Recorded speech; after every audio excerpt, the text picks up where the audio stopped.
কেমন হয় আজকে বিকালের নাস্তাটায় যদি থাকে পারফেক্ট এরকম একটা চকলেট কেক, তাও আবার ওভেন ছাড়া ঘরে বানানো। আসসালামু আলাইকুম সবাইকে। সবাই কেমন আছেন? আজ আমি আপনাদের জন্য নিয়ে এসেছি খুব সহজ এবং সিম্পল একটা রেসিপি, আর সেটা হচ্ছে চকলেট কেক। একটু মিষ্টি জাতীয় কিছু খেতে ইচ্ছা করলে এই চকলেট কেকটাই হয়ে যায় আমার ঘরের মিষ্টি জাতীয় একটি ডেজার্ট, কিংবা বিকালের চায়ের সাথে। আর বাচ্চাদের হাসি মুখ দেখা আর তো কোনো কথাই নেই। উপরে যদি থাকে এরকম চকলেটের একটা ছোঁয়া, তাহলে কি আর কোনো কথাই আছে? কেমনটা হবে বলেন?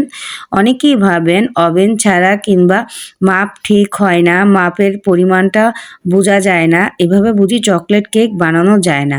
আপনি যেই চকলেট কেক কিংবা কেক বানাবেন সেটা আপনি নিজের মাপের উপরেই ঠিক রাখবেন। আমরা যতই আপনাকে ভিডিওতে বলি এতটুকু দিবেন, অতটুকু দিবেন, আপনি যতটুকু দিবেন ঠিক সেই পরিমাণটা আপনি আপনার হিসাব মতন দিবেন, তাহলেই কিন্তু আপনিও পারবেন এরকম ঘরে ওভেন ছাড়া পারফেক্ট একটি চকলেট কেক, আর তাও হবে একটা ডিম দিয়ে। তো চলুন বন্ধুরা, আর কথা না বাড়িয়ে আমি এটা কিভাবে বানিয়েছি সে রেসিপিটা দেখিয়ে দেই। হ্যাঁ, আমার রেসিপিটা আপনারা ফলো করবেন ঠিক আছে, কিন্তু তার ভিতর একটা কথা আছে, সেটা আমি ভিডিওর মাঝে অবশ্যই বলে দেব। প্রথমে নিয়ে নিব একটা ডিম, সাথে 1 চামচ কোকো পাউডার। কোকো পাউডারটা আমি আগের থেকে চেলে রেখেছি। এবং এখানে দিয়ে দিব কফি। আমি একটা কফিকে গরম পানির সাথে মিক্স করে তারপরে এখানে দিয়ে দিব। কফি দেওয়ার কারণটা হচ্ছে কেকটা আরও সুস্বাদু হবে। তারপর দিয়ে দিব তেল। তেলটা কিন্তু একটু বেশি দিতে হবে, না হলে কিন্তু কেকটা পারফেক্ট হয় না আমার মতে। তারপর দিয়ে দিব চিনি। চিনিটা আপনারা আপনাদের পরিমাণ মতোই দিবেন। তারপর একটা হ্যান্ড মিক্স দিয়ে এটাকে মিক্স করে নিব। হ্যান্ড মিক্স না থাকলে কাঁটা চামচের সাহায্যে এটা করে নিতে পারেন, কোনো প্রবলেম নেই, হয়ে যাবে। যখনই এরকম হালকা একটু হবে এখানে দিয়ে দিব আমি 1 কাপেরও কম ময়দা, ধরতে গেলে হাফ কাপ ময়দা আমি এখানে ইউজ করছি। এটাই আমি বলেছিলাম ভিডিওর মাঝে বলবো, আপনারা যদি হাফ কাপ ময়দা দেন তাহলে কিন্তু আপনাদের কেকটা পারফেক্ট হবে একটা ডিমের জন্য। 2টা ডিম হলে কিন্তু 1 কাপ ময়দা ইউজ করবেন।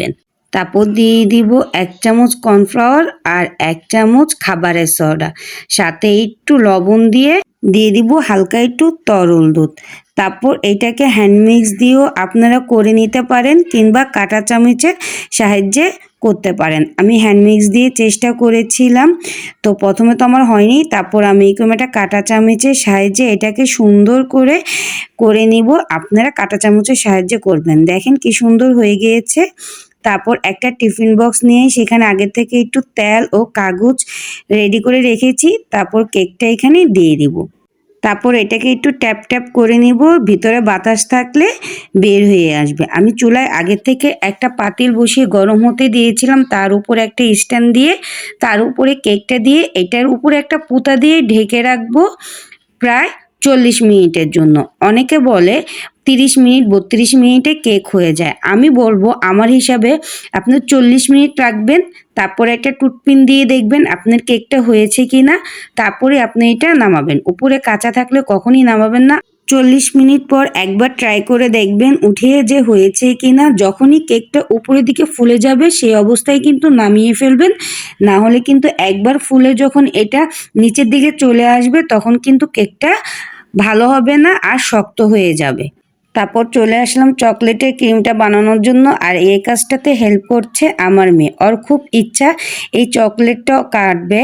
ফানডোল চকলেটটা নাকি লাভ পাওয়া যায়, আই লাভ ইউ লেখা হয়, তো টিকটকে নাকি অনেক ভাইরাল হয়েছে। তো আমি যখন এই চকলেট 2টা এনেছি কেক বানানোর জন্য, আমাকে বলতেছিল আম্মু আজকে আমি চকলেট 2টা কাটবো। তো কি করার, ঠিক আছে কাটো, ওকেই দিলাম। তো তুমি কাটো, দেখো তুমি কি পেলে। ও প্রথম অবস্থায় লাভ পেয়েছে। এখন ওর কথা, এখানে আই লাভ ইউ লেখা থাকে, লাভ কেন? আমি বলতেছি যেটা পাইছো সেটাই লাভ, অর্থ আই লাভ ইউ। আর পরেরটাই পেয়েছে প্রজাপতি, কি করার, ছোট মানুষ। দ্বিতীয়টা খুলতে যেয়ে ভেঙে গিয়েছে, তাই একটু মন খারাপ। আমি বলেছি মন খারাপ করিও না, কোনো প্রবলেম নেই, ভুল করেই তো কাজ শিখবে। যাই হোক, তারপর ও চকলেটগুলো ভেঙে দিচ্ছিল, ও খুব মজা পাচ্ছিল। তো বললাম ঠিক আছে তুমি চকলেটটা ভেঙে দাও। তো আমাকে একটি স্টিলের বাটিতে এই চকলেটগুলো ভেঙে দিয়েছে। আর এখানে আমি হালকা একটু গরম তরল দুধ দিয়ে দিয়েছি। আমি 40 মিনিট পর ফিরে এসেছি। দেখেন কেকটা একদম পারফেক্টলি হয়ে গিয়েছে, টুথপিনে একটু লাগতেছে না। তারপর কেকটাকে নামিয়ে আমি চকলেট আর দুধটাকে একটা ক্যারামেল বানিয়ে নিচ্ছি, সেজন্য স্টিলের বাটিতে নিয়েছি। এটা যেহেতু গরম চুলায় দিতে হবে তাই স্টিলের বাটিটাই কিন্তু পারফেক্ট। কাচের বাটিতে অনেক সময় ভেঙে যায়, আমার স্টিলেরটাই পারফেক্ট। তারপর কেকটাকে আমি তুলে নিচ্ছি, দেখতেই পাচ্ছেন আমি যে কাগজটা দিয়েছিলাম খুব সুন্দরই কাগজটা উঠে গিয়েছে আর মাশাআল্লাহ অনেক সুন্দর ফুলেছে।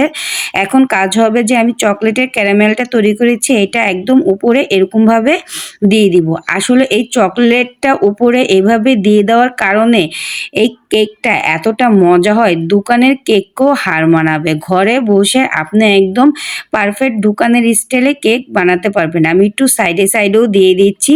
হ্যাঁ, আপনারা চাইলে এখানে একটু চকলেটও গুঁড়া করে উপরে সাজানোর জন্য দিয়ে দিতে পারেন। আমি এভাবেই এই কেকটি বানিয়ে থাকি, মাশাআল্লাহ অনেক মজা হয়, আমার বাচ্চারা খেয়ে অনেক খুশি হয়। তো আমি আপনাদেরকে একটু কেটে দেখাচ্ছি এটা কতটা সফট হয়েছে। আর কেক কাটতে গেলে তো আমার ঘরে আরও একটা পিচ্চি আছে, বলবে ওর বার্থডে, যাই হোক একসাথেই কাটছি। তারপর এরকম একটা পিরিচি নিয়ে দেখতেই পাচ্ছেন ভিতরে কিন্তু একদম নরম আর তুলতুলে।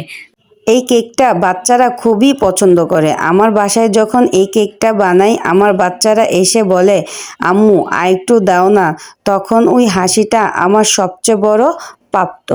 আপনারা বাসায় যদি খুব কম উপকরণ দিয়ে সহজভাবে নিশ্চিন্তে একটা পারফেক্টভাবে চকলেট কেক বানাতে চান তাহলে অবশ্যই এই রেসিপিটা একবার ট্রাই করবেন, বানিয়ে আমাকে কমেন্টে জানাবেন কেমন হয়েছে। আর যদি ভিডিওটা ভালো লাগে তাহলে অবশ্যই লাইক করবেন, কমেন্ট করে জানাবেন আপনার মতামত আর শেয়ার করবেন আপনার প্রিয়জনদের সাথে। আপনার একটি লাইক একটি কমেন্ট আমার জন্য অনেক বড় অনুপ্রেরণা। মাম কিচিংয়ের পক্ষ থেকে আজকের মতন এখানেই শেষ করছি। আবারও আসবো নতুন কোনো সহজ ও মজার রেসিপি নিয়ে।